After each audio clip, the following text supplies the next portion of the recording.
always had medical privacy, and to reveal your status to be able to participate in society, that in itself is a breach of international human rights covenants that Australia has ratified. What's the point of ratifying all these international covenants when, in fact, powerful medical industry complex can come in and just violate them because there's no one to make them accountable?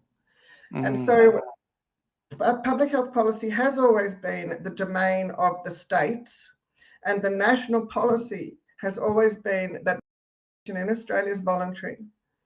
So during COVID, because of there was coercion of these politicians through new boards that Scott Morrison set up that included public-private partnerships. The corporate representatives were put into new boards that were able to control taxpayer money and where it was spent, and to control decisions on policy that the states should put into place. So these new boards were the problem, that were operating outside of our parliament, and they got away with it. And Scott Morrison got away with spending, I think it was $18 billion buying 9 doses of the COVID prior to any outbreak in Australia.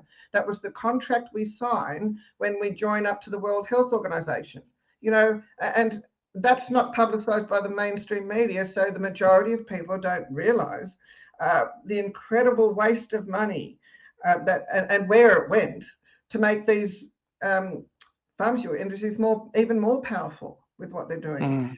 It's just all hidden. And could I just point out that the US has recently removed themselves from the World Health Organization, which is very interesting considering they've been one of the major donors of the whole philosophy and structure of the World Health Organization. So they've removed themselves from that. But what about the Centre of Disease Control and this fact that we now have a branch in Australia that's going to control all of the statistics on communicable and non-communicable diseases?